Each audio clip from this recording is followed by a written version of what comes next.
Show Udaariyan में देखने को मिल रहा है हाई वोल्टेज ड्रामा। अभी हम इसमें देखेंगे एक नया ट्रैक जहां पर जैस्मीन और राजा की शादी हो चुकी है और दोनों मंदिर में जाते हैं दर्शन करने के लिए। वहीं पर जैस्मीन कुछ इस टाइप से राजा को मैनिपुलेट करती है या कुछ इस टाइप से करती है कि राजा जो है वो जैस्मीन की मांग में सिंदूर भर देते हैं और उसी टाइम पर इनका परिवार भी वहां पहुंच जाता है।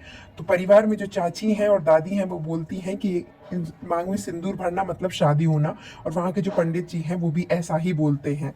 अब इस पर ही आशमा और अरमान और परिवार वालों का कहना है कि ये हम इस शादी को नहीं मानते। राजा बच्चा है, उसको कुछ समझ नहीं है, शादी क्या होती है ये उसे पता नहीं है।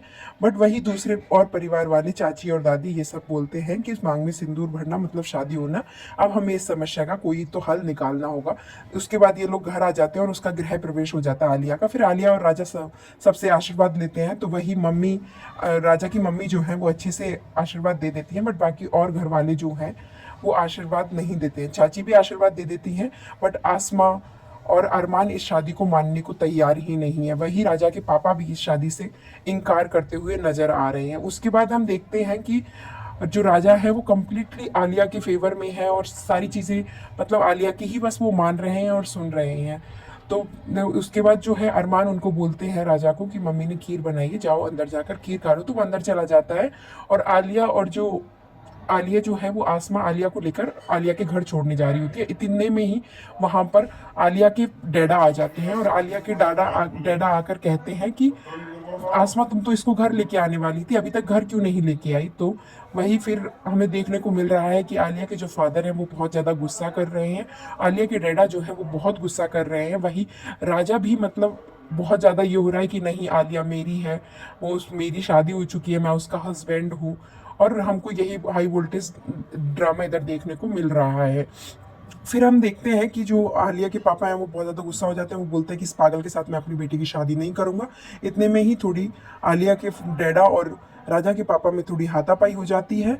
फिर वो शांत हो जाते हैं और राजा जो है वो गुस्सा होकर आलिया के डैडा पर हाथ उठाने को आते हैं। तो आलिया फिर राजा को संभालती है और समझाती है और आलिया अपने पापा को बोलती है कि पापा मैं शाम को घर आ जाऊंगी, आप तब तक चले जाइए, मैं तब तक इसको समझा के राजा को समझा के मैं घर आ जाऊंगी। राजा की अभी मेंटल कंडीशन ठीक नहीं है डैडा, तो हमें इस बात को समझना होगा। तो ये सब होने के बाद फिर जो है डैडा जो है वो उस चीज़ को समझ के अंडरस्टैंड करके घर की तरफ निकल जाते हैं और घर चले जाते हैं। फिर वापस राजा और आलिया ये सब लोग अंदर आते हैं और फिर हम देख रहे हैं कि राजा और आलिया अंदर रूम के अंदर चले जाते हैं। वही ये परिवार वाले सब बाहर सोच रहे होते हैं कि अब करना क्या है। तो आसमा और अरमान बोलते हैं कि पक्का आलिया ने इसको मैनिपुलेट किया है और राजा के साथ जो 2 महीने ये कारावास में उधर रही है तो वहाँ पर इसने राजा को मैनिपुलेट किया है और राजा को अपनी तरफ कर लिया है। ये राजा को बहका रही है अपने साथ रखने के लिए। तभी आसमा बोलती है कि हम जानते हैं कि वो बहुत मैनिपुलेटिव लड़की है, वो बहुत सेल्फिश है। और इतने में ही एंट्री हो जाती है आलिया वहाँ पर आ जाती है और आलिया को आसमा सुनाने लगती है कि तुम कैसी हो, तुमने ये क्यों किया। तो इतने में राजा आते हैं और राजा बहुत ज़्यादा जोर से चिल्लाने लगते हैं कि भाभी आप गंदी हो, भाभी आप गंदी हो। और इसी बीच फिर अरमान भी उस राजा को संभालने की कोशिश करते हैं। तो यहाँ पर कंटिन्यूसली दिखने को मिल रहा है कि जो है राजा जो है वो बहुत ज़्यादा अटैच हो चुके हैं आलिया के साथ, और आलिया कोई तो बहुत बड़ा गेम प्लान इधर करने की कोशिश कर रही है। तो फिर उसके बाद जो है समझा बुझाकर जो अरमान है वो आलिया को कहते हैं कि अगर तुम सच में राजा से प्यार करती हो, क्या तुम उसके साथ ज़िंदगी भर रह सकती हो, क्या उसके साथ हस्बैंड वाले रिलेशंस बना सकती हो। अगर तुमको ऐसा लगता है तो कल तुम्हारी शादी को हम रजिस्टर करवा देंगे कोर्ट जाके। तो यही होता है और उसके बाद जो है आसमा आलिया को उसके घर छोड़ने